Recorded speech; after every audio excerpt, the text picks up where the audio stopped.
الحمد لله الواحد القهار، والصلاة والسلام على النبي المختار وعلى آله وأصحابه الخيار. أما بعد، فأعوذ بالله من الشيطان الرجيم. بسم الله الرحمن الرحيم. ولكل أمة جعلنا منسكا ليذكروا اسم الله على ما رزقهم من بهيمة الأنعام فإلهكم إله واحد فله أسلموا وبشر المخبتين. صدق الله العظيم. وقال النبي صلى الله عليه وسلم: ما عمل ابن آدم يوم النحر عملا أحب إلى الله من إهراق الدم، او کما قال علیہ الصلاۃ والسلام. قربانی ایک عبادت ہے، روح کی طہارت ہے، خلیل اللہ کی صداقت، ذبیح اللہ کی سنت ہے. یہ دل کو پاک کرتی ہے، یہ نفس کو چیر دیتی ہے. یہ دل کو پاک کرتی ہے، یہ نفس کو چیر دیتی ہے. یہ قربانی ہے ایسی عبادت جو جنت کی خبر دیتی ہے. جامع حاضہ کے مائے ناز علماء و اساتذہ، طلبہ و طالبات علوم اسلامیہ و دیگر شرکاء جلسہ،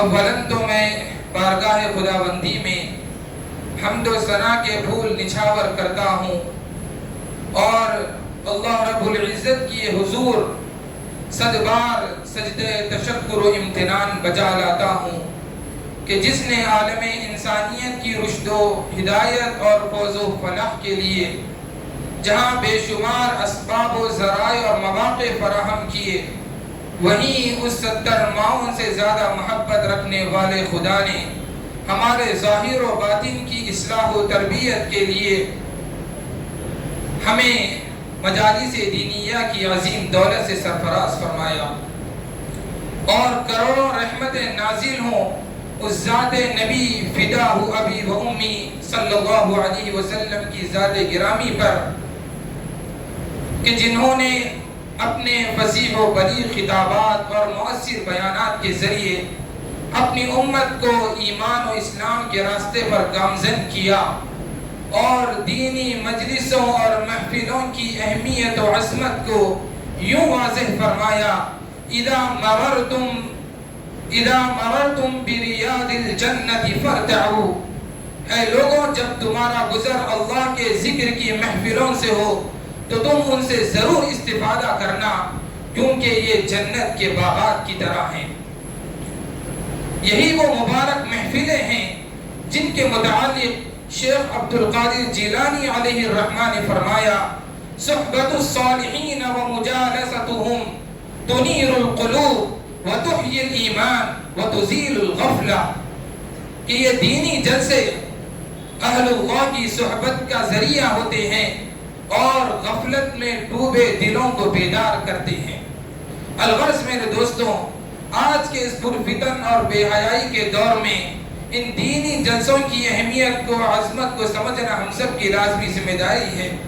میں اس موقع پر ان تمام منتظمین و معاونین و مخلصین کو خراج تحسین اور سلام عقیدت پیش کرتا ہوں جنہوں نے یہاں علم دین کے ساتھ ساتھ ان عظیم دینی اجتماعات کا انتظام فرمایا.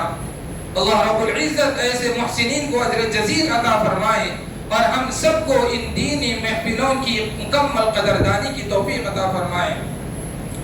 معزز دوستو، آج کی ہماری یہ نشست اسی سلسلے کی ایک کڑی ہے جس کی صدارت ایک ایسی باکمال شخصیت کی طرف موسوم ہے جو اعلیٰ قیادت، باکمال بصیرت اور انتظامی صلاحیتوں کا ایک حسین امتزاج ہے، جن سے میری مراد جامع حاضہ کے روح رواں ناظم تجوید قرآن حضرت مولانا حافظ محمد غوث رشیدی صاحب حفظہ اللہ تعالی ہیں. معزز سامعین باتمکین، آج کے اس باوقار اجلاس میں موقع کی نزاکت کا مکمل ادراک رکھتے ہوئے جس عنوان کا انتخاب کیا گیا ہے وہ عنوان ہے: قربانی ایک عبادت اور اس کی عقلی حقیقت. یقیناً قربانی دین اسلام کی ایک عظیم الشان عبادت ہے جس کا سلسلہ حضرت آدم علیہ نبینا وعلیہ الصلاۃ والتسلیم سے چلا آ رہا ہے، اور قرآن کریم کے سورہ مائدہ میں قابیل اور حابیل کی قربانیوں کا ذکر موجود ہے۔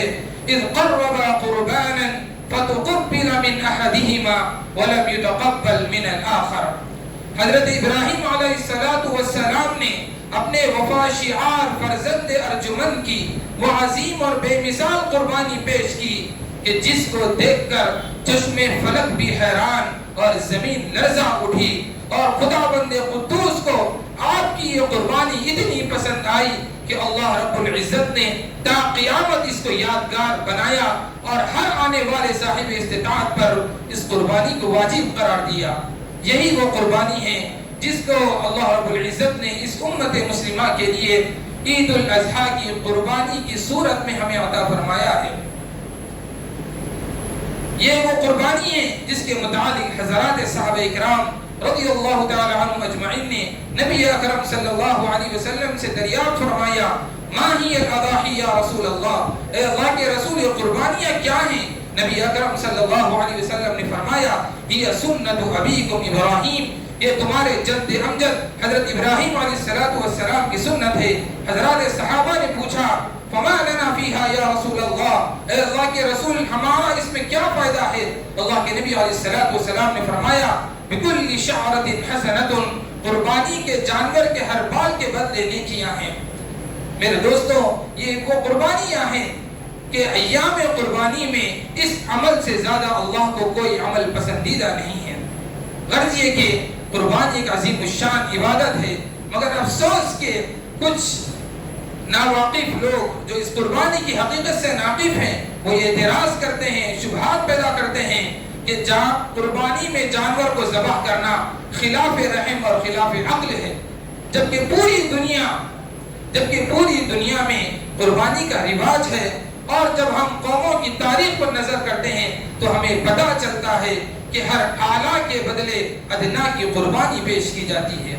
غرض یہ کہ قربانی ایک عظیم الشان عبادت ہے، اور اس کی عقلی حقیقت کو سمجھنا ہر فرد کی وسطی اہم ترین ضرورت ہے، اور اسی ضرورت کو مد نظر رکھتے ہوئے آج کا یہ عنوان منتخب کیا گیا ہے، اور اس موضوع پر لب گشائی کرنے کے لیے جس شخصیت کا نام تجویز کیا گیا ہے وہ شہر حیدرآباد کی معروف ترین علمی شخصیت، مختلف تحریکوں اور تنظیموں کے ذمہ دار، لجنۃ العلماء کے سابق صدر محترم، مسجد فردوس کے خطیب با اثر اور مدرسہ اسلامیہ مصباح العلوم کے ناظم مکرم، شیریں بیاں مقرر حضرت مولانا عبد الملک صاحب مظاہری زید مجدہم محمد فیوزہم ہیں۔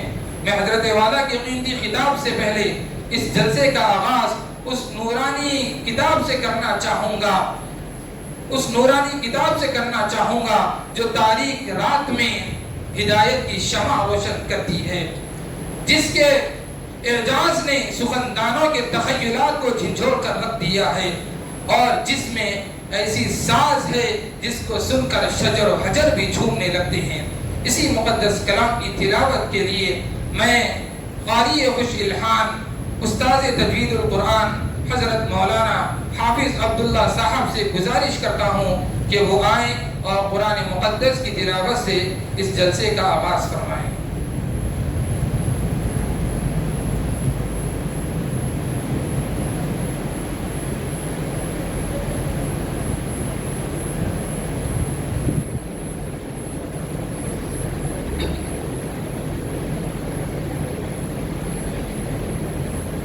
أعوذ بالله من الشيطان الرجيم بسم الله الرحمن الرحيم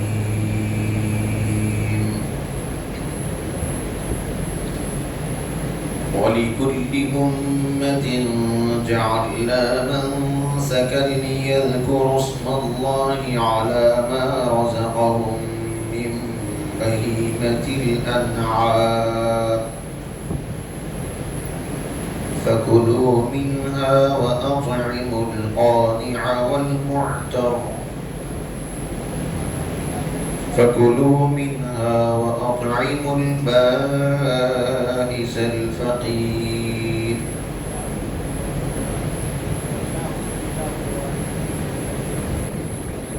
ولكل أمة جعلنا منسكا ليذكروا اسم الله على ما رزقهم من بهيمة الأنعام فإلهكم إله واحد فله أسلموا وبشر المخبتين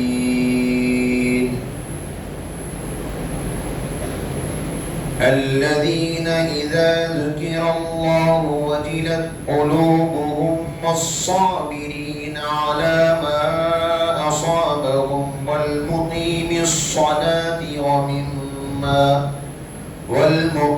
الصلاة ومما رزقناهم ينفقون والبدن جعلناها لكم من شعائر الله لكم فيها خير فاذكروا اسم الله عليها صواف فإذا وجبت جنوبها فكلوا منها وأطعموا القانع والمعتر كذلك سخرناها لكم لعلكم تشكرون لن ينال الله لحومها ولا دماؤها ولكن يناله التقوى منكم كذلك سخرها لكم لتكبروا الله على ما هداكم وبشر المحسنين إن الله يدافع عن الذين آمنوا إن الله لا يحب كل خوان كفور صدق الله العظيم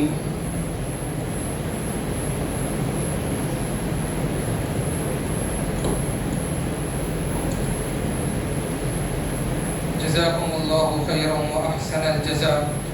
میں حضرت والا کی خطاب سے پہلے تمام ہی طلباء اور طالبات سے گزارش کرتا ہوں کہ وہ مسجد و محفل کے آداب و اصول کی رعایت کرتے ہوئے مہمان مقرر کی باتوں کو مکمل دل جمعی، دلچسپی اور یکسوئی کے ساتھ سننے کی کوشش کریں۔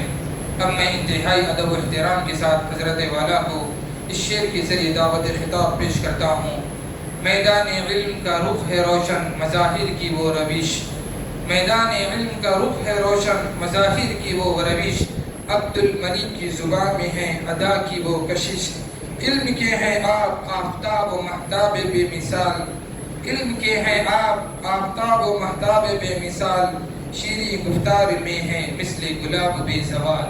میں حضرت سے گزارش کرتا ہوں کہ آپ اپنے قیمتی کلمات کے ذریعے ہم تمام سامعین کو محظوظ و مستفیض فرمائیں۔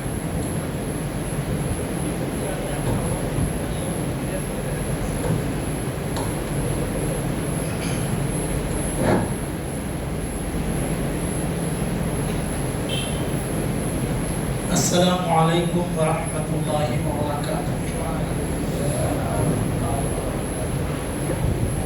الحمد لولیہ والصلاة علی اہلہا وصلی اللہ علیہ وعلی آلہ واصحابہ وسلم تسلیما کثیرا، اما بعد فاعوذ باللہ من الشیطان الرجیم، بسم اللہ الرحمن الرحیم۔ لكل أمة جعلنا منسكا هم ناسكوه فلا ينازعنك في الأمر وادع إلى ربك إنك لعلى هدى مستقيم وإن جادلوك فقل الله أعلم بما تعملون صدق الله العظيم۔ وقال النبي صلى الله عليه وسلم حين سأله الصحابة رضي الله عنهم ما هذه الأضاحي يا رسول الله قال هي سنة أبيكم إبراهيم أو كما قال عليه السلام۔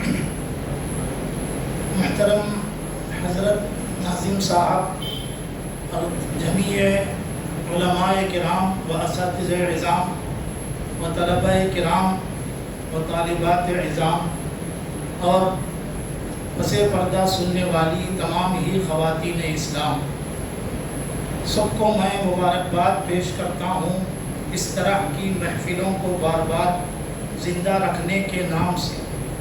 محفل کو زندہ رکھنے کا لفظ یوں ہی بھیجا نہیں کہا گیا، بے خودی بے سبب نہیں غالب، کچھ تو ہے جس کی پردہ داری۔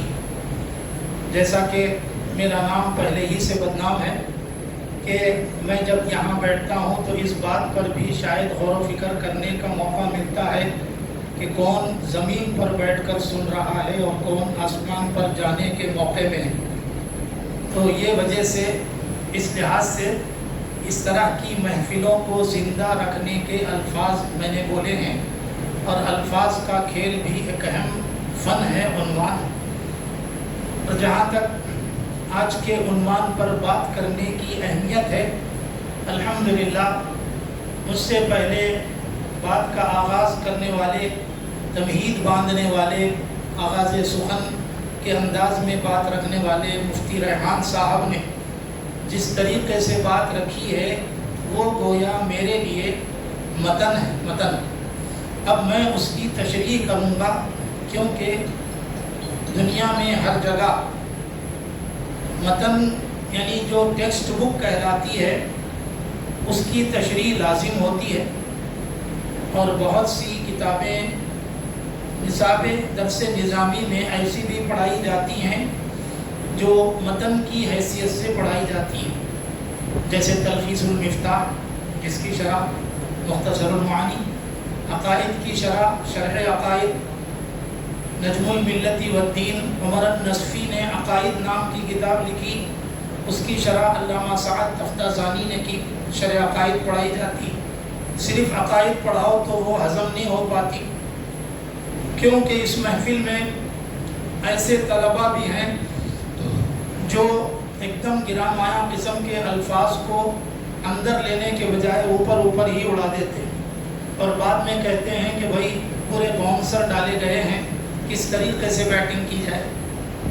اور یہ زمانہ بھی ہے اسی بنیاد پر کہ زمانے کے اندر حالات کے اعتبار سے لینگویجز اور بولی جانے والی زبانیں اپنے اپنے حالات کے اعتبار سے بدلتی رہتی ہیں۔ کسی زمانے میں فارسی کی آمیزش کے ساتھ اردو کو بولنا ایک فن سمجھا جاتا تھا، علامہ اقبال کے اشعار اس پر شاہد ہیں، غالب صاحب کی شاعری بھی اسی پر غالب نظر آتی ہے، اور دیگر شعراء حضرات کا بھی یہی مزاج رہا۔ مگر موجودہ زمانے میں انگلش الفاظ کی مکسنگ کیے بغیر بات فکس نہیں ہوتی، اس کی مکسنگ کے بغیر بات فکس نہیں ہوتی، چاہے مجمع علماء کا ہو، طلباء کا ہو، یا طالبات کا ہو، یا سب کی ملا کر دیوانی ہنڈی یا کھچڑی ہو۔ ہر جگہ بیچاری انگلش نے اپنا قبضہ برقرار رکھا ہے، اور جب تک وہ الفاظ کی ملاوٹ کے ساتھ بات نہ کی جائے تو لوگ کہتے ہیں بھائی اوپر سے گئی، بہت اچھا بولے، بہت اچھا بولے۔ کیا بولے نہیں سمجھ میں آیا، کیا بولے کہ نہیں سمجھ میں آیا۔ تو آئیے، حضرت مفتی ریحان صاحب نے جن چیزوں کو متن کے طور پر فرمایا، اب میں اس کی تشریح پر آتا ہوں۔ تشریح یہ ہے کہ قربانی آج کے عنوان کی دو شقیں ہیں۔ ایک شق کا نام ہے، یعنی سکے کے دو رخ ہیں، قربانی ایک عبادت ہے، دوسرے اس کو سمجھ کر کرنے کے سلسلے میں عقلی حقیقت کو بھی سمجھنا پڑتا ہے۔ کیا ہر عبادت سنے سنائے انداز میں یا پرانے انداز کی نقل میں اگر کر لی جائے تو قابل قبول ہوتی ہے؟ یہ کوئسچن مارک ہے، اس کا سوال کا جواب آپ حضرات اپنے اپنے دل میں دینا ہے۔ سب دینے بیٹھیں گے تو سبھی مقرر کہلائیں گے، پھر مقرر کی حیثیت کیا رہتی ہے؟ سوال یہ ہے، کیا عبادت لگے بندھے انداز میں اگر کی جائے، جیسا کہ اس کی مثال بچہ بچپن میں بڑوں کو دیکھ کر نماز کی نقل کرتا ہے، کیا صرف نقل کرنا ہی عبادت ہے؟ میرا ایک سوال ہے، سوال ہے اصل لفظ، مگر غلط العوامی فصاحتن کی تکرار کرائی ہے حضرت مولانا عباد صاحب نے بچپن میں. عوام کی غلطی بھی فصاحت کو لے کر آگے بڑھتی ہے. تو سؤال فعال کے وزن پر ہم کو سمجھایا ہمارے صرفی استاذ نے، مگر آگے چل کر فصاحت اور بلاغت کے استاذ نے کہا نہیں، سؤال کو عوام کے سامنے مت بولو، سوال ہی بولو، کیونکہ وہ غلط العوام ہے اور وہی فصاحت ہے. تو آگے فرمایا کہ بچپن سے سب بچے میری طرف متوجہ ہو کر سن رہے ہیں. اگر کوئی بچہ پہلے آسمان کی طرف جانے کے موڈ میں ہو، جیسے یہ صاحب جانے کے موڈ میں ہیں آپ کے پیچھے، ہاں آنکھوں سے لگ رہا ہے کہ پہلے آسمان کی طرف جانے کے موڈ میں، ان سے بازو والوں سے گزارش ہے تھوڑا گھٹنے پر دبانے کے حساب میں دباؤ ڈالیں تو انشاءاللہ ان کی نیند سے انہوں پھر گراؤنڈ ریالٹی کے حساب میں آ جائیں گے.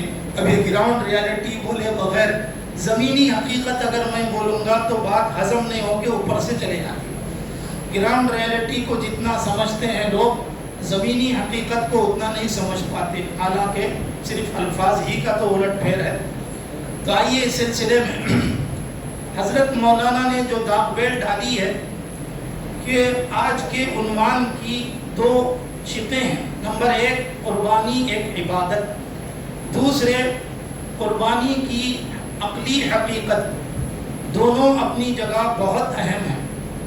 اگر میں یوں کہوں اس مسئلے میں کہ قربانی ایک عبادت ہے اور ہم ہر سال کرتے آ رہے ہیں، کسی سے پوچھا گیا، کسی بچے سے، بلکہ کچھ دینی لوگوں کے شعور میں رہنے والے لوگوں سے بھی پوچھا گیا کیوں کرتے ہیں بھائی پر یہ عبادت کیوں کرتے ہیں، ذبح کرنے کی عبادت کیوں کرتے ہیں؟ تو کیا بولتے ہیں ہمارے باپ دادا سے چلی آ رہی حقیقت ہے اس لیے عمل کرتے ہیں. سیم یہی جواب حضرت ابراہیم علیہ السلام نے جب اپنے خاندان کے اور اپنے قبیلے کے اور اپنے شہر کے لوگوں سے پوچھا ماذا تعبدون، کیا عبادت کرتے میاں؟ پتھروں کے سامنے دو ہاتھ جوڑ کے ہوم بھجن بجا، اس کو سلا، یہ کرا، وہ کرا، کیا ہے یہ سب؟ تو کیا بولے؟ قالوا وجدنا آباءنا كذلك يفعلون، ہم نے ہمارے باپ دادا کو ایسا ہی کرتے ہوئے پایا. اب دونوں کے جواب میں کچھ فرق ہوا.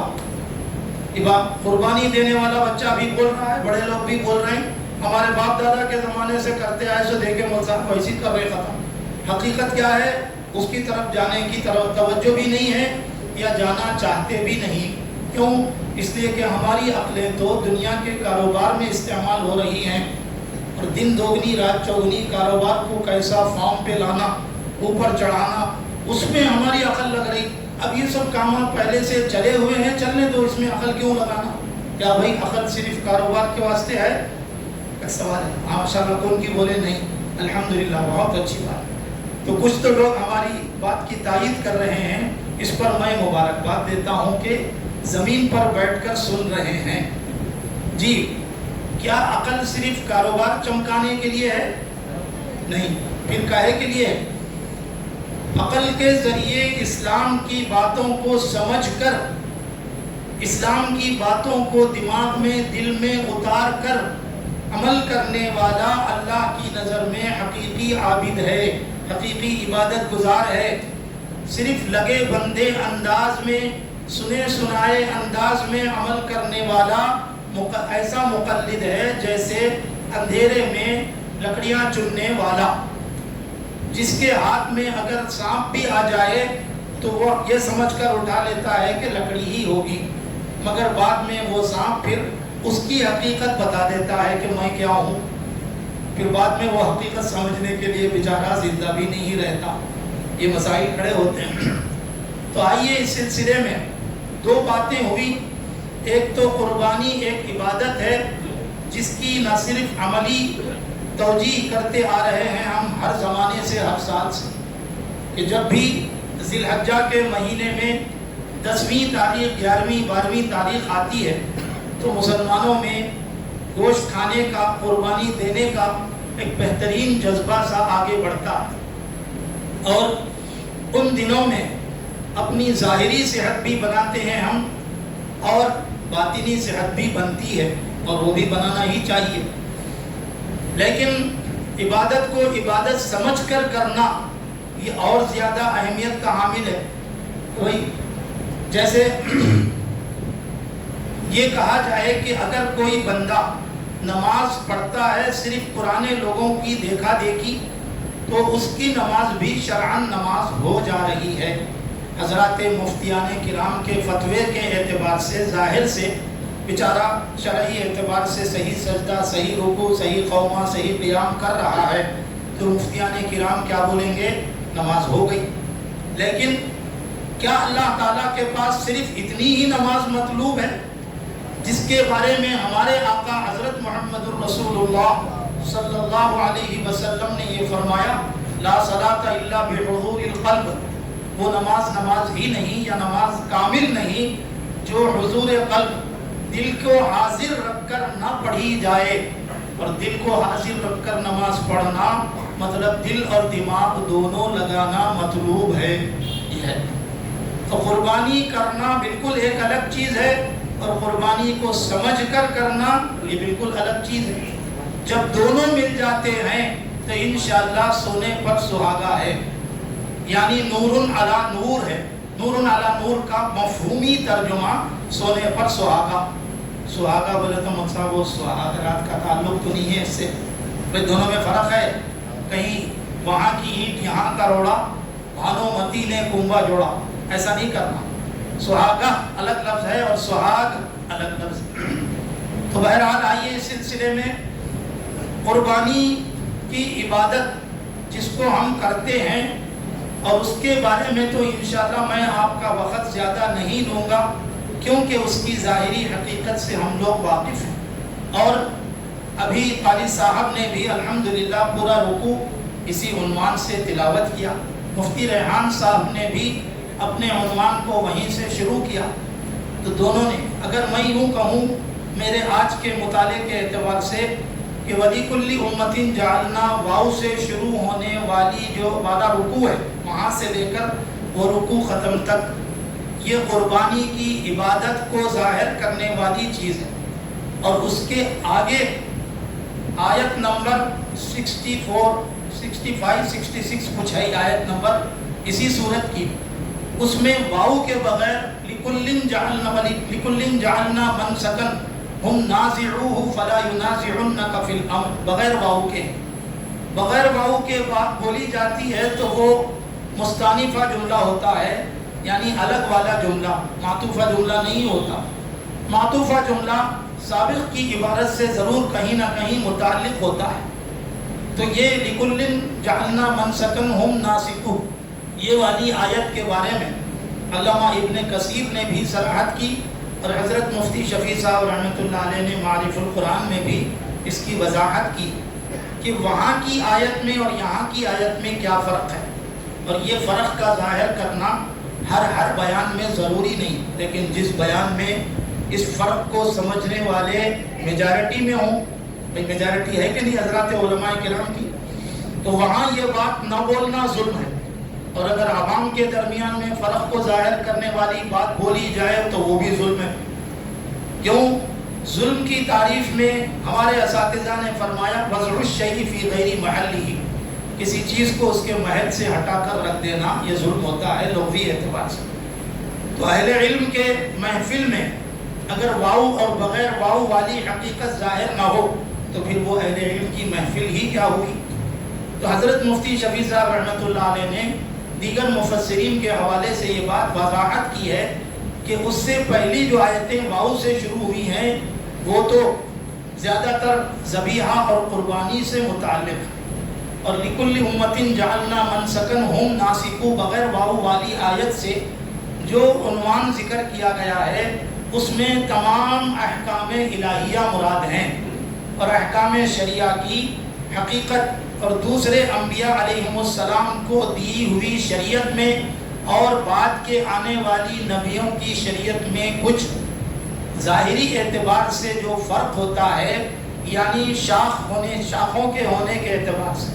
اصول میں تو کوئی فرق نہیں اور بنیاد میں کوئی فرق نہیں، لیکن شاخوں کے اعتبار سے اور برانچز کے اعتبار سے کچھ نہ کچھ فرق ضرور ہے.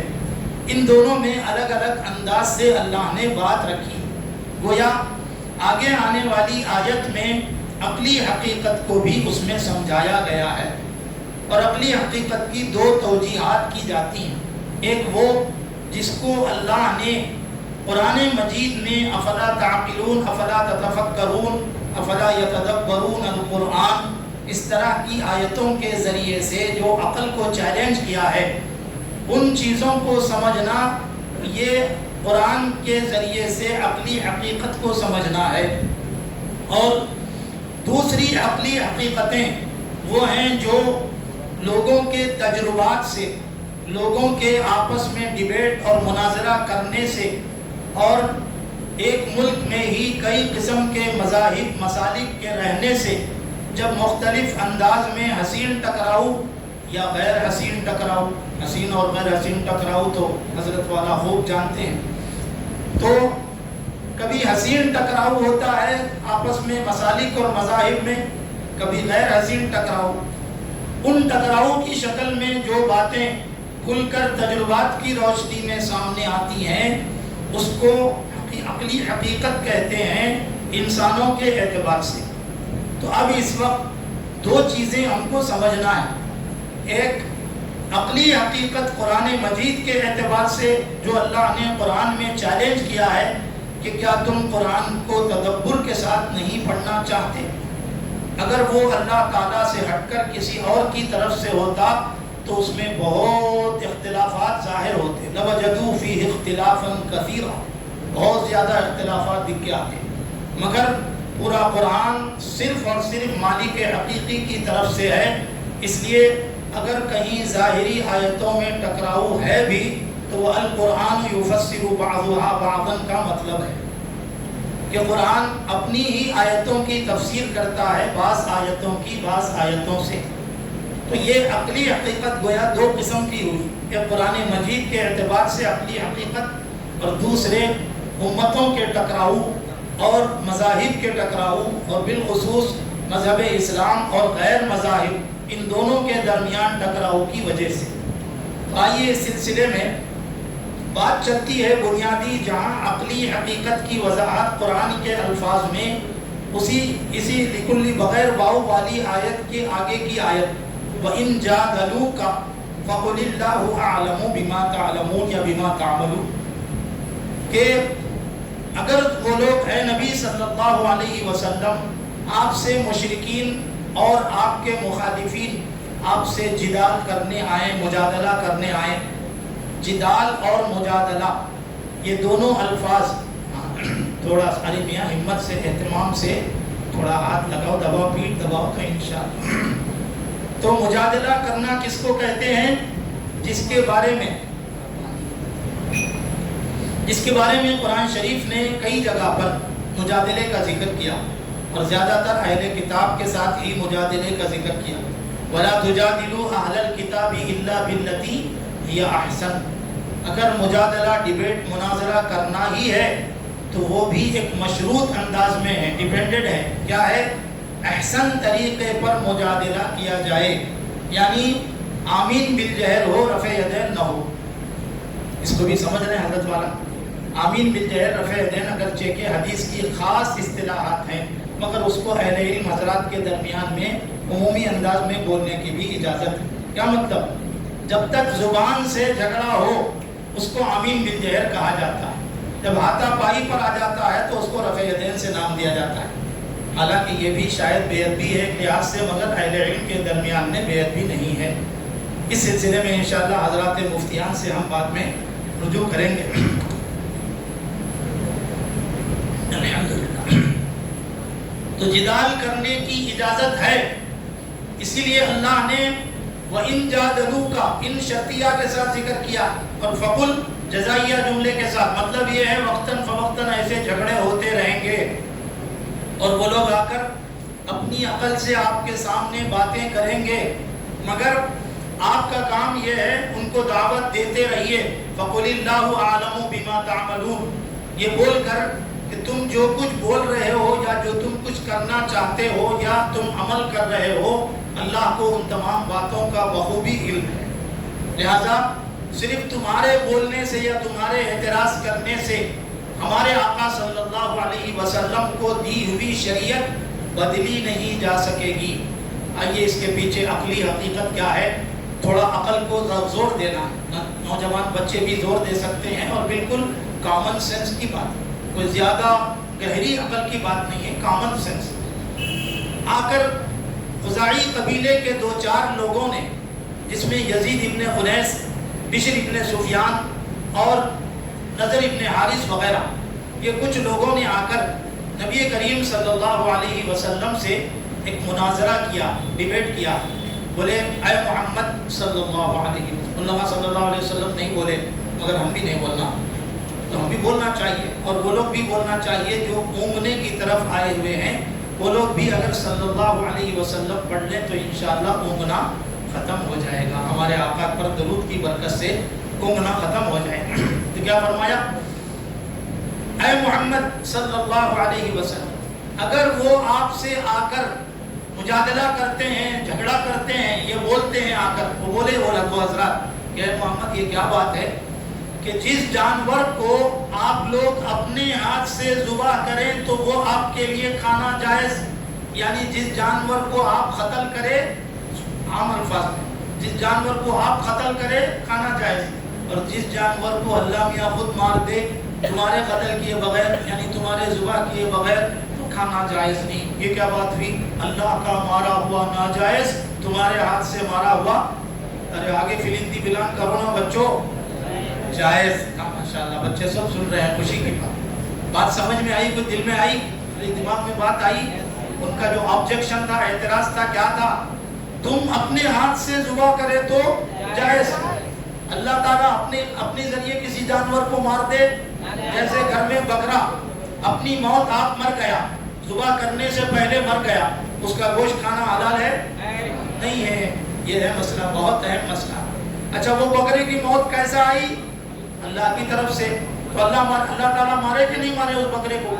مگر آپ لوگ کیا بولتے ہیں، شرعاً وہ بکرا حرام ہے، اور جس ہاتھ سے، جس جانور کو آپ اپنے ہاتھ سے بسم اللہ یا اللہ اکبر پڑھ کر ذبح کر دیے اور صحیح انداز میں ذبح ہو گیا تو یہ بکرا کھانا حلال ہے۔ آپ اپنے ہاتھ سے قتل کرو تو حلال، اللہ میاں مارے تو حرام۔ ظاہر کتنا حسین انداز ہے، حسین ٹکراؤ اسی کو بنا، حسین ٹکراؤ کا مفہوم یہی کہ دیکھنے میں کتنا حسین مسئلہ ہے، اور انسان کی عقل کو بھا جاتا ہے، ارے ہو بھائی بات تو بالکل پتے کی ہے، اپن مارے تو کہتے حلال، اللہ میاں مارے سو حرام۔ یہ بالکل کامن سینس کی بات، عام افراد کے سوچنے کے انداز میں۔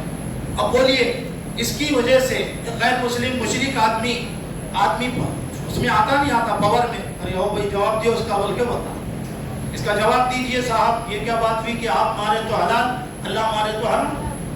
تو دیکھنے میں ایسا انداز ہے جو اکثر بے عقلوں کو اپنے اس میں لے لیتا، اکثر بے عقلوں کو، کیونکہ وہ لوگ عقل کا استعمال تو کرتے نہیں اسلام کے لیے، اللہ کے حکموں کے لیے عقل کا استعمال نہیں کرتے، تو اس میں تو بہت آسان مسئلہ ہے۔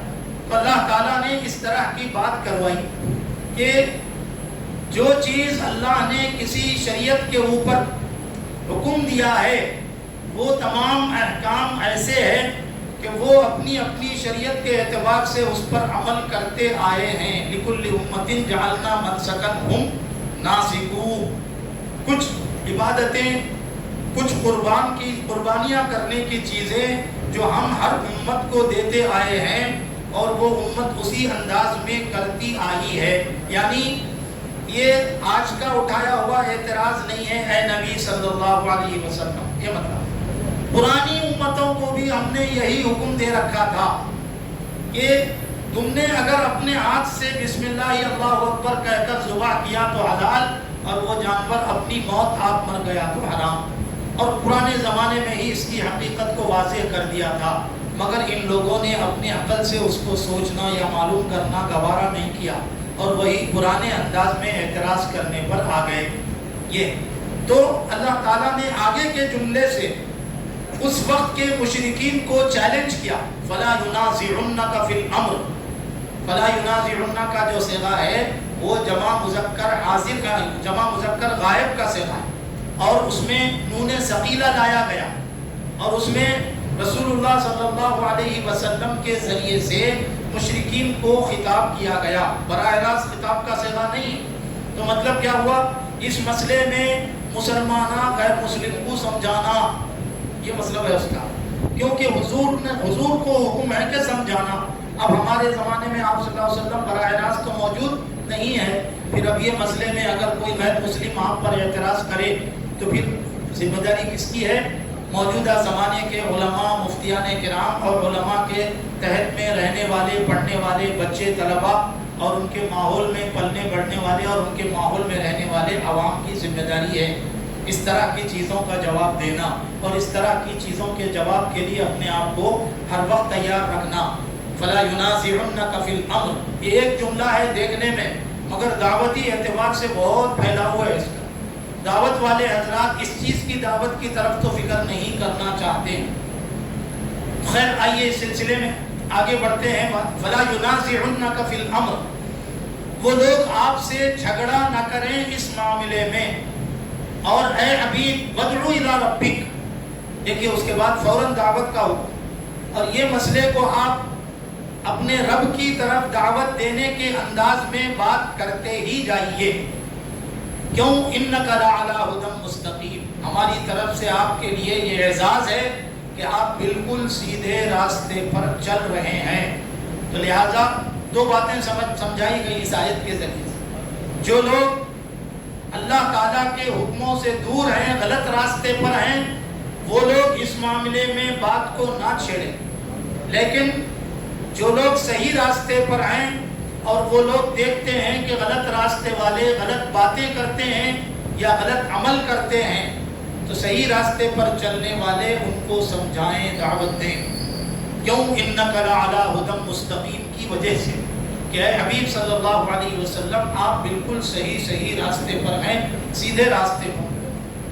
پھر بھی اگر وہ مجادلہ کرتے ہیں، یہ مجادلے میں یہ تھا، بحث آ کے کرے تھے یہ لوگ، تو اس کی عقلی توجیہ ہمارے آقا صلی اللہ علیہ وسلم نے جو فرمائی وہ قرآن میں اگرچہ نہیں آئی، مگر قرآن چونکہ ٹیکسٹ بک ہے، متن والی کتاب ہے، اور اس کی تشریح تمام تر ہمارے آقا صلی اللہ علیہ وسلم کے قول و عمل اور تقریر پر منحصر ہے۔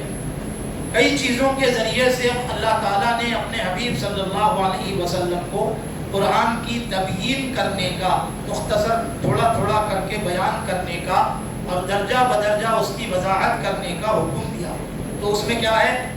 کھلی بات جو عام لوگ سمجھ سکتے ہیں وہ کیا ہے کہ جانور کے اندر اگر خون جم جائے، اگر بہہ نہ جائے، تو وہ گوشت بنتا ہے جس میں خون اندر سرایت کیا ہوا ہے۔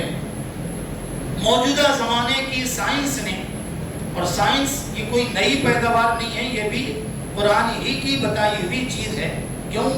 عقلی اعتبار سے تحقیق کرنے کا نام سائنس ہے، عقل کے اعتبار سے چیزوں کی تحقیق کرنے کا نام سائنس ہے۔ کیا قرآن نے عقلی اعتبار سے تحقیقات کرنے کا حکم دیا کہ نہیں دیا؟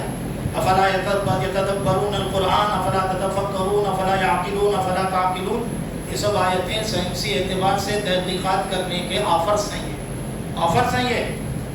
تو تحقیقات کی گئی تو معلوم یہ ہوا کہ جس جانور کے اندر خون جام ہو جائے اور نکل کر بہہ نہ سکے، وہ گوشت مختلف قسم کی بیماریوں کی آماجگاہ بن جاتا ہے، مختلف بیماریوں کی آماجگاہ بن جاتا ہے۔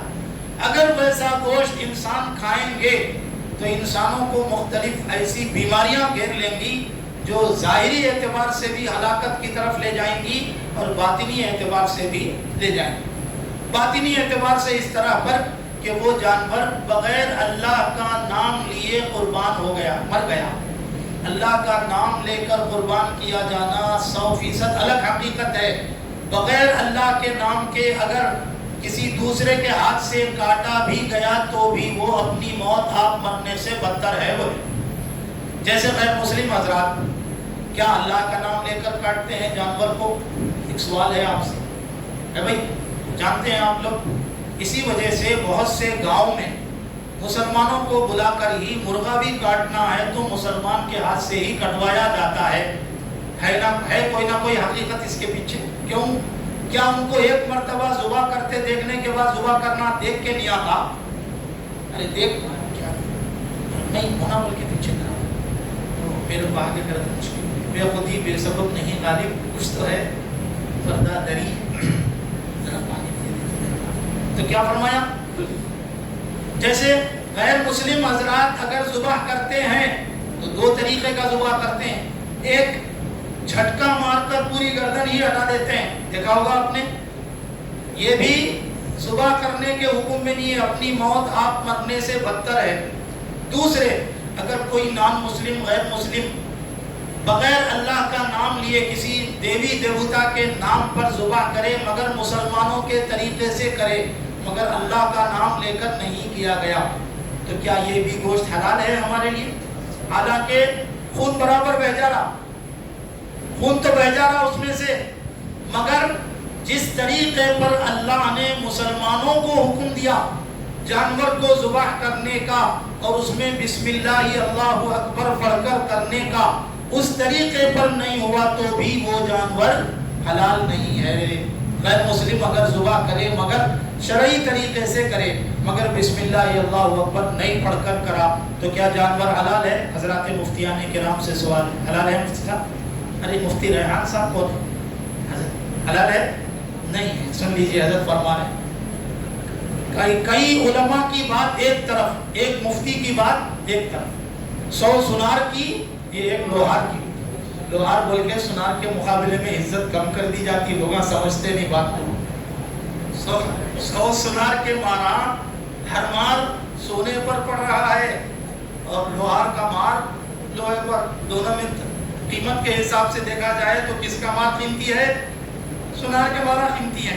محاورہ غلط ہے ہوا، کل سے بدل دینا، 100 لوہار کی ایک سنار کی بولنا، مگر بے عقل آدمی ہوتا ہو گیا مول صاحب، سنار آدمی اٹھتے اوپر سے اٹھا کے مارنے لگا تھا تو وہاں کمائی ٹک ٹک ٹک ٹک کرتا، کیوں؟ ارے قیمتی چیز ہے، زیادہ زور سے مارا تو اس کے ذرات ہوا میں اڑ گئے تو پیسے گئے کام سے، کام کا ناکاج کا دشمن اناج کا بن جاتا۔ الحمدللہ۔ تو آئیے اس سلسلے میں بہت اہم بات کہ کیا ان لوگوں کی طرف سے اگر یہ اعتراض ہوتا ہے تو اللہ تعالیٰ نے اس کی گتھی کو سلجھایا قرآن کی عقلی اعتبار سے، قرآن کے دلائل میں عقلی دلائل کے اعتبار سے، کہ جس جانور کا گوشت اس کے اندر خون سرایت کیا ہوا ہو، سائنٹیفک اعتبارات سے وہ خون کیا ہے، وہ گوشت کیا ہے، تمام انسانوں کے لیے، صرف مسلمانوں کے لیے نہیں، تمام انسانوں کے لیے ہلاکت خیز ہے۔ ظاہری اعتبار سے تو ہے ہی ہے، مسلمانوں کے لیے باطنی اعتبار سے بھی ہے، اور باطنی اعتبار سے کیا ہے؟ وَلَا تَأْكُلُوا مِمَّا لَمْ يُذْكَرِ اسْمُ اللَّهِ عَلَيْهِ وَإِنَّهُ لَفِسْقٌ۔ اللہ، بہت اہم مسئلہ ہے۔ اے ایمان والو، اس ذبیحے کو، اس جانور کو مت کھاؤ جس پر اللہ کا نام نہیں لیا گیا۔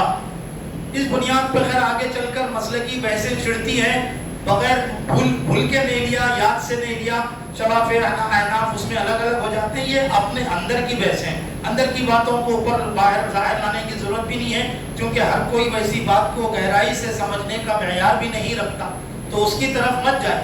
قرآن کا ظاہر جو ہے عموم کے اعتبار سے وہ ہے وَلَا تَأْكُلُوا مِمَّا لَمْ يُذْكَرِ اسْمُ اللَّهِ عَلَيْهِ وَإِنَّهُ لَفِسْقٌ۔ یہ سورہ انعام 8واں پارہ، اس میں اللہ تعالیٰ نے کھل کر اعلان کر دیا، اور یہ صرف اس دور کے لیے نہیں، قیامت تک کے لیے حکم ہے، کیونکہ قرآن کے احکام کب تک ہیں بھائیوں؟ قیامت تک کے لیے، کیونکہ ہمارے آقا کی رسالت کب تک ہے؟ قیامت تک کے لیے۔ جب تک ہمارے آقا کی رسالت ہے اس وقت تک قرآن کے احکامات بھی باقی رہیں گے۔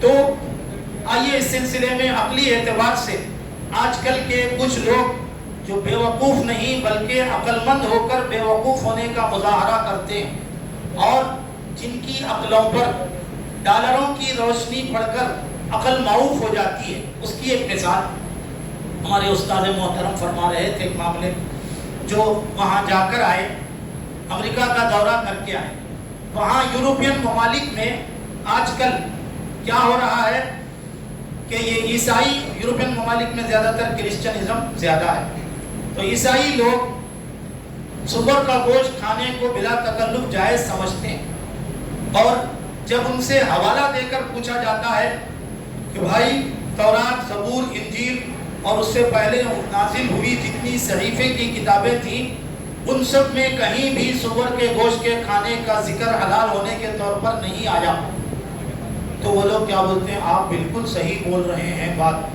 مگر ہم اس کے بارے میں جو عقلی بات بولتے ہیں وہ سنیے۔ بولتے ہیں کیا بول رہے ہیں معلوم عقلی بات؟ ارے بھائی قرآن میں، تورات میں، زبور میں، انجیل میں اور صحیفوں میں جس سور کے کھانے کا حرام ہونے کا ذکر ہے وہ بد جانور، روڈوں پر پھرنے والا، کالے کلر کا بلیک، اور دوسری شکل لوگوں کی غلاظتیں کھاتا، ویسے جانوروں کو قرآن میں، تورات میں، زبور میں، انجیل میں حرام قرار دیا گیا۔ اچھا پھر تمہارا کیا ہے؟ بولے دو اس میں خوبیاں ہیں۔ نمبر 1، ہم اس کی فارمنگ کرتے ہیں، یعنی لے کر پالتے ہیں، باہر جا کے گندگی کھانے کی اس کو اجازت نہیں دیتے۔ ایک عقل کی بات، یہ بہت بڑے عقل مند ہیں، عقل سے بول رہے ہوں۔ دوسری بات پوچھے، اچھا دوسری بات کیا ہے بھائی؟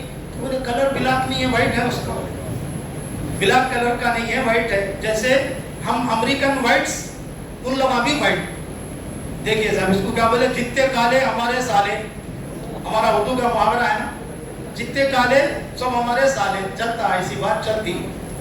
توبہ توبہ استغفر اللہ۔ تو بولے یہاں تک کہ کسی بڑے وہاں کے لوگوں میں سے کسی نے یہ کہہ دیا کہ اگر بالفرض بولے علماء، بالفرض حضرت محمد الرسول اللہ صلی اللہ علیہ وسلم اس زمانے میں نازل ہوئے ہوتے، اترتے ہوتے، تو وائٹ کلر کے سور کو حلال قرار دے دیتے تھے۔ اپنی عقل سے تجزیہ یہ بَإِنْ جَادَلُوكَ فَقُلِ اللَّهُ أَعْلَمُ بِمَا تَعْمَلُونَ۔ آئیے یہ بات ہو رہی کہ نہیں ہو رہی؟ اگر وہ آپ سے ڈیبیٹ کریں اس معاملے میں، اس دور کے خزائی قبیلے کے لوگ جنہوں نے آ کر یہ بات کہی تھی کہ آپ اپنے ہاتھ سے قتل کریں تو حلال اور اللہ مارے تو حرام، یہ بھی عقل ہی کی بات تھی نا، اور یہ بھی عقل ہی کی بات ہے۔ اس دور کے بڑے بڑے عقل مند بول رہے ہیں کہ بالفرض اگر محمد الرسول اللہ صلی اللہ علیہ وسلم اس دنیا میں آ گئے ہوتے اس زمانے میں، اور وہ ہماری فارمنگ کیے ہوئے سوروں کو دیکھتے تو 2 وجہ سے اس کو جائز قرار دیتے۔ ایک تو ان کا کلر وائٹ ہونے کی وجہ سے، اور دوسرے ان کو بد جانور کی حیثیت سے جو گندگی کھاتا ہے، غذا خراب نہ ہونے کی وجہ۔ ہم جو غذا دیتے ہیں وہ بالکل صاف ستھری دیتے ہیں، صاف ستھری غذا دیتے ہیں، اس واسطے جائز قرار دیتے ہیں۔ کیا بھائی، کیا یہ جملہ اگر کوئی مسلمان آ کر نقل کرے، مگر دل کے عقل کے اعتبار سے ملا کر غور کرے؟ عقل کی بھی 2 قسمیں ہیں۔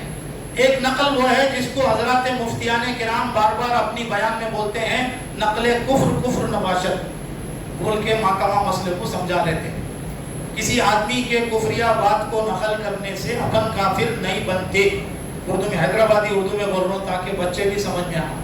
کسی کافر آدمی کی بات کو نقل کرنے سے اپن کافر نہیں بن جاتے۔ کیوں نہیں بنتے؟ ارے مول صاحب میری بولی ہوئی بات نہیں ہے، وہ انہیں بولا سو ہے، حیدرآبادی تو انہیں بولا سو ہے، میں نہیں بولا، یہ مسئلہ ہے نقل کفر۔ لیکن نقل کفر میں اگر تھوڑی سی عقیدت یا ڈالروں کی چمک آ جائے تو کیا پھر مسلمان باقی رہے گا؟ یہ بہت اہم بات ہے جو حضرات مفتیان سے نقل نہیں اصل کے طور پر لینا۔ اگر کوئی مسلمان وہاں سے آ کے، ارے مصعب ایسا ہے کتنا، آگے کیا بول رہا مسلمان ہو کے، تو ہم اس سے پوچھے تم کیا بولتے ہو؟ بات تو سمجھ میں آ رہی، ان کی بات بھی سمجھ میں آ رہی۔ توبہ توبہ، شاید یہی جملہ مسلمان کے دل سے ایمان کے نکل جانے کے لیے خطرہ نہیں بلکہ یقین کے طور پر ثابت ہو جائے گا۔ اللہ ہم سب کی اس سے حفاظت کرنا ہے۔ یعنی مسلمان باقی نہیں رہے گا اگر تھوڑی سی بھی اپنے اندر کی دل کی عظمت کے ساتھ یا ان کی بولی ہوئی باتوں میں آ جائے، چاہے 2 وجہ سے، یا تو عقلی اعتبار سے یا ڈالر کی چمک کے اعتبار سے بھی آ گیا تو کام سے گیا۔ یہ ہے۔ اب ایک سوال، کیا اس دور میں ایسے جدال کرنے والے اور ایسے ڈیبیٹ کرنے والے موجود ہیں یا نہیں ہیں؟ کیا بھئی ہیں اس دور میں؟ کیوں؟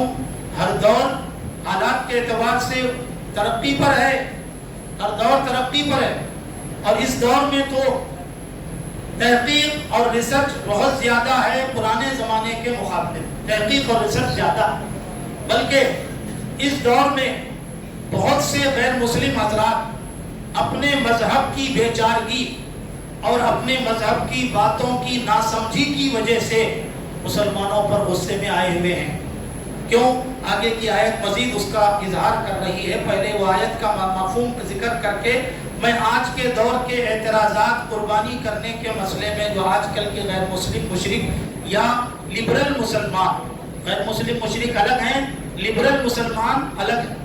لبرل مسلمان تو بہت سے بچے بھی سمجھتے ہیں، وہ مسلمان جو یہ چاہتے ہیں کہ ایک طرف رہے رام بھی راضی اور دوسری طرف رہے رحمان بھی راضی، یعنی ایک ٹانگ مشرق کو جانے والی کشتی میں اور ایک ٹانگ مغرب کو جانے والی کشتی میں، دونوں میں بھی میرا پیر رہنا۔ آگے کیا ہوتا معلوم نہ، دو ٹانگوں میں سے ایک ٹانگ تو بھی چلے جاتی ہے، انہیں چیرے جا کے ختم ہی ہو جاتا۔ کیوں؟ چاہتا یہ ہے کہ دونوں طرف میری ٹانگیں رہنا۔ اس کو کہتے ہیں لبرل مسلمان، رہے رام بھی راضی اور رہے رحمان بھی راضی۔ کیا ایسا ممکن ہے؟ دنیا میں ممکن ہے ایسا؟ ارے بنیاد ہی وہ ہے، رحمان راضی ہے تو ہی قرآن ہے، رحمان راضی ہے تو ہی اسلام ہے، رحمان راضی ہے تو ہی محمد الرسول اللہ صلی اللہ علیہ وسلم پر ایمان ہے۔ اس سے ہٹ کے رام بھی راضی رہے تو پھر وہ مسلمان ہے؟ آئیے اس سلسلے جس میں اللہ تعالیٰ نے فرمایا وَإِذَا تُتْلَى عَلَيْهِمْ آيَاتُنَا بَيِّنَاتٍ تَعْرِفُ فِي وُجُوهِ الَّذِينَ كَفَرُوا الْمُنكَرَ۔ آگے کی آیت ہے نا اسی صورت کی، جس میں یہ فرمایا جا رہا جب ہماری آیتیں ان کے سامنے واضح انداز میں پڑھ کر تلاوت کی جاتی ہیں، سنائی جاتی جیسے الحمدللہ اس دور کے بہت سے مسلمان قرآن کی آیتوں کو شام کے مقابلے میں ڈیبیٹ کر رہے ہیں، بہت سے غیر مسلم اور ہندوازم کے پنڈتوں سے، پجاریوں سے ڈیبیٹ چل رہا ہے۔ مختلف چینلز ایسے چل رہے ہیں جس میں عوام کو اس سلسلے میں وہ نہیں کیا جا رہا، ڈائریکٹ پنڈت جیوں سے اور ڈائریکٹ پجاریوں سے بات کی جا رہی، مگر اب وہ لوگوں کو تو یہ بات ذہن میں بیٹھی ہوئی ہے کہ جو کچھ ہم ہمارے باپ دادا کے زمانے سے کرتے آ رہے ہیں وہ صحیح، اس سے ہٹ کر کوئی چیز اور صحیح نہیں ہے۔ یہ جواب کہاں سے چلا آ رہا؟ حضرت ابراہیم علیہ السلام کے مخالفین کا جواب بھی اللہ نے یہی نقل کیا، اس دور سے یہی چلا رہا۔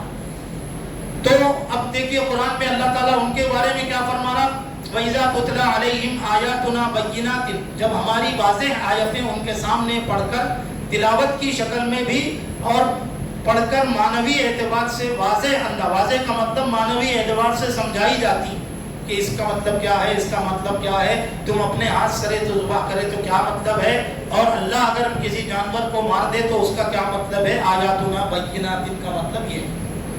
تو اس وقت کیا ہو جاتا ہے ان لوگوں کے اچانک چہروں پہ تعریف فی وجوہ الذین کفروا المنکر۔ اے حبیب صلی اللہ علیہ وسلم، آپ ایسے مخالفوں کے چہروں پر اچانک خطرناک قسم کی نفرت کا انداز دیکھیں گے، نفرت دیکھیں گے آپ۔ کیوں؟ اس لیے کہ حق بات تو کچھ اور ہے اور میں اب تک بری بات پر اٹکا رہا۔ شیطان کیا بول کے دکھاتا، بات کی بات ہے میاں، حق کیا ہے، غیر واضح کیا ہے، بس اس وقت تو اپنا ڈیفینس کر لے، بس کافی، اپنا ڈیفینس کر لے۔ سیم یہی بات حضرت ابراہیم علیہ السلام نے اس زمانے کے لوگوں سے ڈیبیٹ کے طور پر کہا تھا، جب ان کو آگ میں ڈالے جانے سے پہلے انہوں نے جا کر کیا کیا تھا معلوم نہ، کسی عبادت گاہ میں جا کر تمام چھوٹے چھوٹے جتنے بھی دیوی دیوتا تھے سب کو مار کر توڑ کر سب کے ٹکڑے کر کے ڈال دیے تھے، اور بڑے صاحب کے گلے میں کلہاڑی لٹکا کے اپنے گھر کو جا کے آرام سے سو گئے، آرام سے سو گئے۔ تو فوراً وہ لوگ آئے اپنے مقام پر آ کر، چاہتے کیا تھے کہ ہم اپنے اپنے بھگوانوں کے چرن میں ہاتھ رکھ کر ان سے آشیرواد لیں، یہ مقصد تھا ان کا۔ مگر جیسے ہی اپنے عبادت خانے میں آئے تو دیکھا کہ ان کے ہی بھگوان ان کے چرنوں میں پڑھنے کے لیے بےتاب ہیں پہلے ہی سے۔ بھائی اشارات کی زبان ہے، اشاروں کو اگر سمجھو تو راز کو راز رہنے دو، راز کی بات کہہ دوں تو جانے محفل میں پھر کیا ہو۔ یہ مسئلہ ہے. تھوڑا پانی مل سکتا ہے؟ الحمدللہ. جی جی راز کی بات یہ ہے کہ وہ لوگ اشاروں یعنی اپنے انداز میں اپنے اپنے معبودوں کی بھگوانوں کی چرن چھونے کے لیے اندر گئے تھے، مگر اور ایک راز کھلا کہ ان کے بھگوان پہلے ہی سے ان کے چرنوں میں پڑنے کو بے چین ہیں، بلکہ استقبال کے طور پر اپنے ٹکڑے کرے ہوئے ہے کہ نہیں ہے؟ ایک شکل یہ بھی ہو سکتی نہیں ہو سکتی بات کی، ہمیشہ ایک ہی انداز میں لگے بندے آزما ترجمہ کرنا کیا ضروری ہے؟ مفہوم ہے، اور مفہوم میں تو آزاد ہیں ہم، کیونکہ لتبین للناس درجہ بدرجہ تبیین کرنا. یہ تو کیا ہوا؟ اب غصہ آنا تھا کہ نہیں آنا تھا؟ کس نے حرکت کی ہمارے معبودوں کے ساتھ؟ من فعل ھذا، قصص النبیین میں باضابطہ سبق کا عنوان ہی یہ بنایا، من فعل ھذا. طیب بآلہتنا کا لفظ نہیں ہے وہاں کے، مگر قرآن میں من فعل ھذا بآلہتنا انہ لمن الظالمین. کس نے کیا ہمارے معبودوں کے ساتھ یہ حرکت؟ وہ تو بڑا خطرناک ظالم ہے، بدماش ہے، ایسا ہے ویسا ہے. لاؤ پکڑ کے لاؤ، اس کو پکڑ کے لایا گیا. جب پکڑ کے لانے کے لیے لایا گیا تو علامہ ابن کثیر نے جو حدیث ہمارے آقا صلی اللہ علیہ وسلم کے ذریعے نقل کی ہے، ایسے پر امن انداز میں پر اطمینان انداز میں چلتے آ رہے ہیں جیسا بادشاہ کی طرف سے یا پبلک کی طرف سے کوئی ایوارڈ ملنے والا ہے. ارے ایوارڈ ملنے کے لیے سینہ کھلا کے آدمی بڑے اہتمام سے جاتا کہ نہیں جاتا؟ سب میں یہ بولتا کہ دیکھو بادشاہ نے مجھے اپنے خاص چیمبر میں بلایا ہے تاکہ انعام سے نوازے. وہ انعام لینے کے واسطے جا رہے ہیں، بولے صدقہ گئے، حالانکہ معلوم تھا کہ آگے جا کر کیا ہونے والا ہے. مگر ان کو یہ اطمینان تھا کہ پہلے مجھ سے وہ کچھ سوالات ضرور کریں گے اور میں ان کو سوالات میں ہی نیچے جھکا دوں گا. تب کس رؤوس ان کا مطلب وہی ہے، میں سوالات کے جوابات میں ہی نیچے جھکا دوں گا. تو لوگ آتے پوچھتے، بولو ابراہیم یہ تم ہمارے معبودوں کے ساتھ تم نے کیا کیوں؟ حالات کھل کے بتا رہے تھے. حالات اس وقت شہر میں کوئی اور نہیں تھا سوائے ان کے. اب کیا بات ثابت ہوئی؟ ارے بس بات تو ثابت ہوئی نا، لازم کا لازم لازم ہوتا ہے. تو لازم کا لازم لازم کیا ہے؟ ان کے علاوہ شہر میں کوئی نہیں تھا اور یہ ٹکڑے کر کے پڑے ہوئے ہیں. لازم یہ ہوا کہ انوش کرے ہیں، مگر پھر بھی ان کے زبان سے کہلوانا تاکہ ثبوت محقق ہو جائے. تو حضرت ابراہیم علیہ السلام بھی کوئی کم ہوشیار نہیں تھے، اگرچہ کہ ابھی نبوت نہیں ملی تھی. مفسرین نے لکھا ہے 22 سے 25 کے درمیان ان کی عمر تھی، ابھی نبوت ملنے میں 15-20 سال باقی تھے. تو انہوں نے پوچھا، میاں یہ کوئی بات ہے میرے سے پوچھ رہے ہو؟ حالات ظاہر اور پکچر یہ بتا رہا ہے کہ کس کے گلے میں یہ کلاڑی لٹکی ہوئی ہے. بولو کس کے گلے میں؟ بڑے بت کے. تو مطلب کیا ہے؟ لازم کا لازم لازم.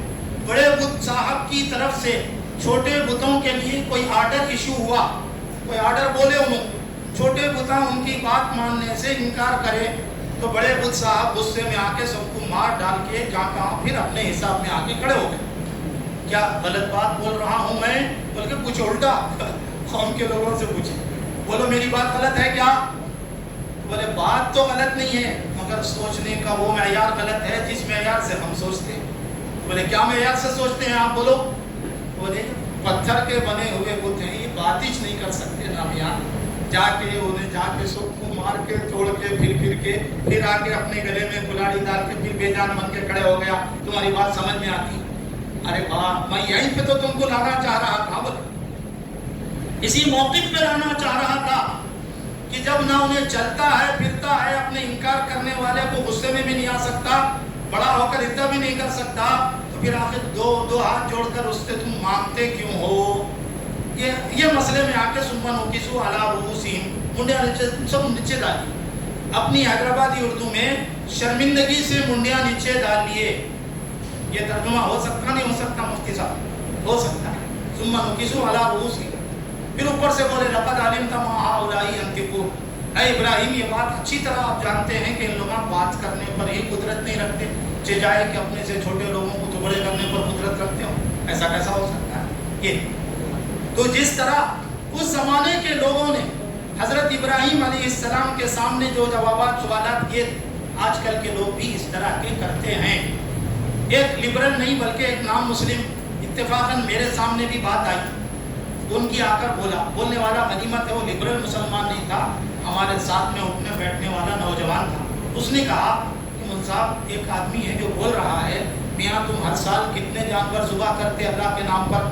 بولے ایک محلے میں اتنے محلے میں مسلمانوں کی اتنی آبادی ہے تو اس لحاظ سے کتنے کرتے ہوں گے؟ حساب لگا کے انہیں لاکھوں میں کچھ ڈالا. لاکھوں کے حساب میں ایک جانور کی قیمت اتنی، کم سے کم 10,000 روپے ایک بکرے کے، مثال کم سے کم. تو اب 1,00,000 بکرے کے کتنے، اور 1,00,000 بکرے کے اتنے روپے لے کر آپ لوگوں میں کتنے غریب مسلمان ہے نہیں ہیں، کتنے پریشان حال مسلمان ہے نہیں ہیں، کتنے مقروض ہے نہیں ہیں، اور کتنے ایسے لوگ ہیں جو ہاتھ پھیلا کر بھیک مانگتے ہیں. ان سب کے اندر اگر وہ تقسیم کر دیا جائے تو سب کی معیشت اوپر آئے گی کہ نہیں آئے گی؟ بولیے کتنی اہم بات ہے. بات سمجھ میں آنے والی بھی ہے نا؟ ویسی ہی سمجھنے آنے والی بات ہے جیسے وہ لوگ آ کر بولے تھے تم قتل کرے تو حلال اور اللہ ختم کرے تو حرام. یہ کیا مسئلہ ہے؟ جیسا وہاں میں ایک بات میں وزن دکھ رہا تھا، یہاں بھی اس کے اعتراض میں وزن دکھ رہا ہے. کیا آج کل قربانی کے سلسلے میں ایسے اعتراض کرنے والے غیر مسلم کر رہے ہیں کہ نہیں کر رہے؟ غیر مسلم کو تو چھوڑیے، دیکھا دیکھی لبرل مسلمان جو چاہتے ہیں کہ ادھر فلاں لوگ بھی ہمارے سے راضی رہنا، ان کے کیمپوں میں بھی جاتے رہتے اور ادھر مسلمانوں کے درمیان بھی آ کے بولتے ہم تمہارے چھیں. ادھر تو صرف ہم سے کچھ راز لینے کو جا رہے ہیں، پھر آ کے بولتے راز کی بات کہہ دوں تو جانے محفل میں پھر کیا ہوگا. اس طریقے کی باتیں کرنے والے کچھ مسلمان ہیں جن کا ذکر اللہ نے ان المنافقین یخادعون اللہ وهو خادعهم کی رکوع میں پورا کیا. کہ ایسے منافق لوگ جن کو اس زمانے میں لبرل کہا جاتا ہے وہ حقیقت میں منافق. اللہ ہم سب کو اس نفاق سے حفاظت فرمائے.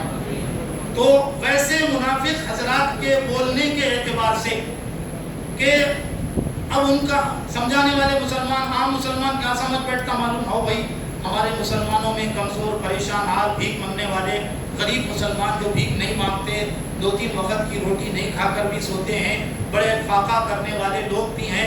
اگر اتنے قربانی کا پیسہ ان میں دے دیا جائے اور جانور کو ذبح نہ کیا جائے تو اللہ راضی ہونا چاہیے، کیونکہ اللہ نے انسانوں کو آپس میں ایک دوسرے کی ہمدردی کے لیے بھی تو پیدا کیا. اور اس کے لیے شعر ذکر کرتے ہیں درد دل کے واسطے پیدا کیا انسان کو. یہ لبرل لوگوں کا شعر ہے ایسے موقع. درد دل کے واسطے پیدا کیا انسان کو ورنہ طاعت کے لیے کچھ کم نہ تھے کروبیاں فرشتے. کیا فرشتے اللہ کی عبادت کو کم تھے؟ نہیں، برابر تھے. انہوں خود بولے بھی ہیں وَنَحْنُ نُسَبِّحُ بِحَمْدِكَ وَنُقَدِّسُ لَكَ، بولے نہیں بولے؟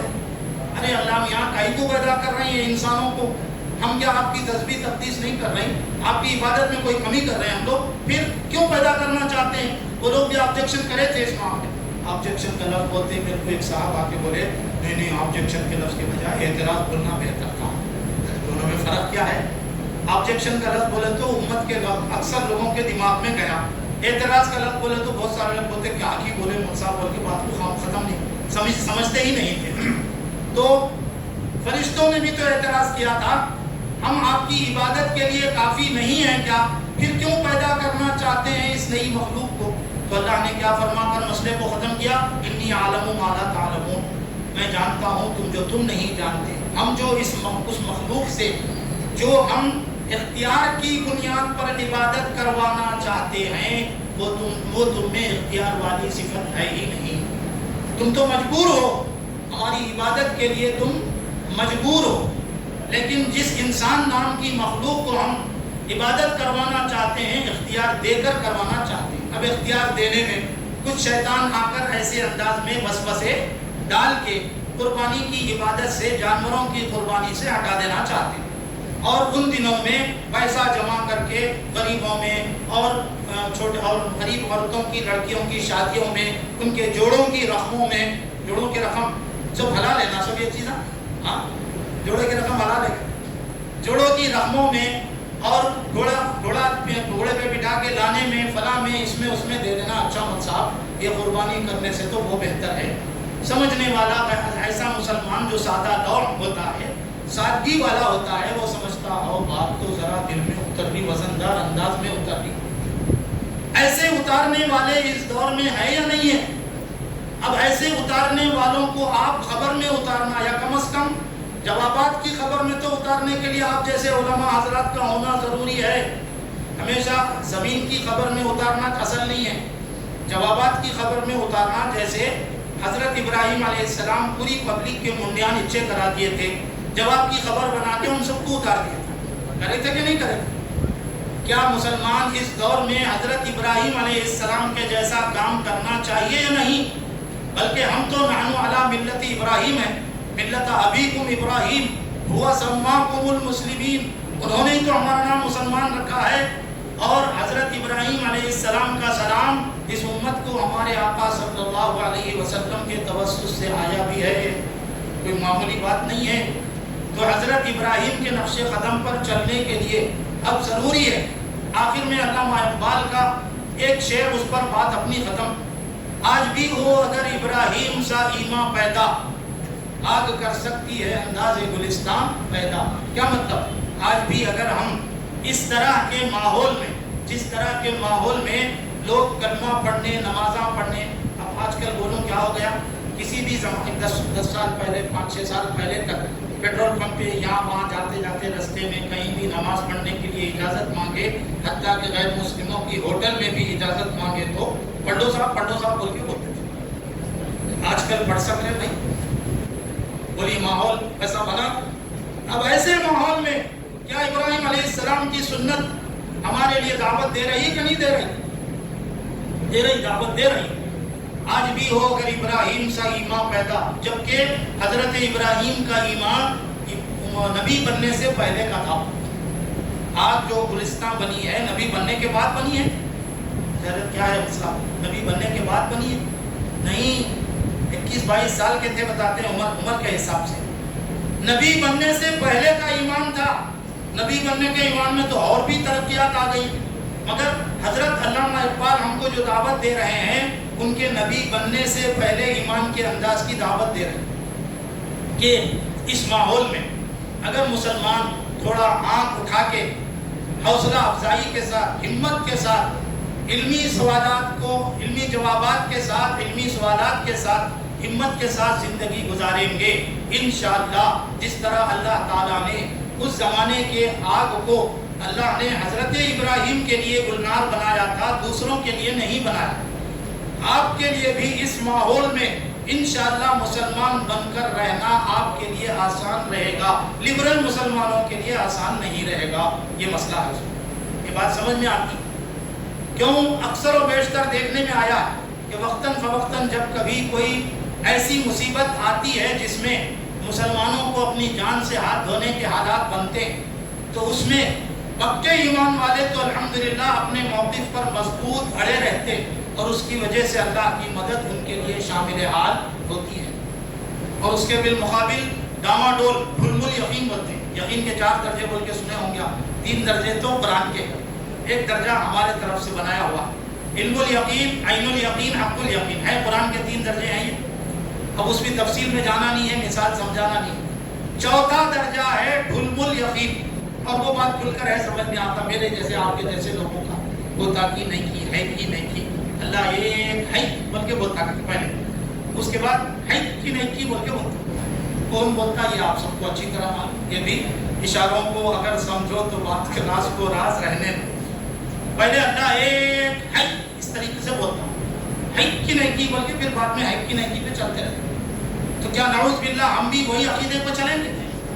بلکہ ہم تو حضرت ابراہیم علیہ السلام کے اس نقش قدم پر چلیں گے جو ایمان لانے سے، نبی بننے سے پہلے ہی انہوں نے جا کر بت خانے میں یہ حالات کیے تھے۔ اگر ہے موجودہ حالت میں ہمارے اندر بھی ہے تو آج بھی ہم ایسا کر سکتے ہیں، مگر آگے کے انجام کو سوچ کر، آگے کے انجام سے سوچے بغیر عقل کے نقل کر دیے جیسا ہو جاتا۔ حالانکہ ہم نے محاورے میں پڑھا ہے نقل را عقل باید، کسی کام کی نقل کرنے کے واسطے بھی عقل چاہیے، اور وہ بھی 1 من علم کے لیے 10 من عقل چاہیے۔ 1 کلو علم ہے تو 10 کلو عقل ہونا کہتے اس کو صحیح علم میں لانے، عمل میں لانے کے واسطے۔ یہ سب چیزیں ہم نے امانت کے طور پر آپ کے سامنے بات رکھی ہیں، اور حضرت مفتی ریحان صاحب نے شروع میں جو متن چھیڑا تھا اس کا ایک حصے کی ہم نے صراحت کی ہے۔ ابھی قربانی ایک عبادت، اس کی تو ابھی صراحت ہوئی بھی نہیں، مگر بیچارہ ٹائم بول رہا ہے کہ تین تو ہو رہے ہیں، ابھی 2 منٹ میں سب کی 3-5 ہونے کے امکانات ہیں، اس لیے بات کو اس سے پہلے ہی ختم کر دیا جائے۔ اللہ ہم سب کو سمجھنے، صحیح انداز میں فکر کرنے، صحیح انداز میں عمل کرنے کی اللہ ہم سب کو صحیح توفیق عطا فرمائے۔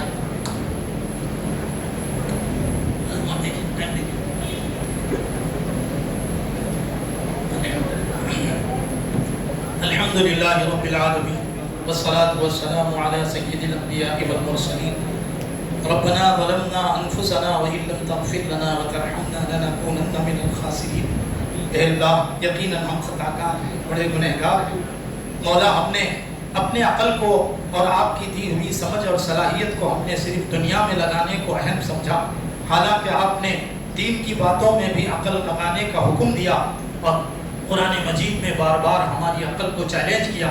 مگر اے مولا، ہم نے اپنے باپ دادا کے زمانے سے جو چیزیں دیکھ کر چلے آئے اسی پر عمل کرنے کو دین سمجھا، اپنی عقل سے اس میں سمجھنے کے لیے کوئی ہم نے کام نہیں کیا۔ اے مولا، اس بنیاد پر اگر آپ کی پکڑ ہو جائے گی تو یقیناً ہم ہلاک ہونے والوں میں ہو جائیں گے۔ مولا، ہم سب کو ایسی ہلاکت سے محفوظ فرما لیجیے، ایسے ہلاکت میں پڑنے سے حفاظت فرما لیجیے۔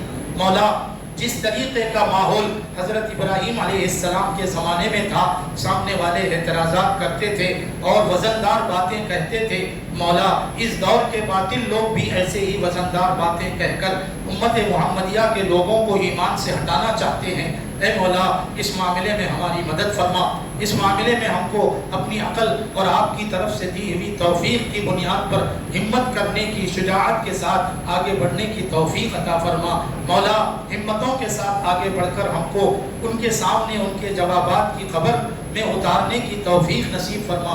اے اللہ، ہم سب کو آپس میں ہمدردی، غمخواری کی زندگی عطا فرما۔ قربانی کو عبادت سمجھتے ہوئے اس کو عقلی حقیقت کے ساتھ بھی ایک صحیح انداز دینے کی توفیق نصیب فرما۔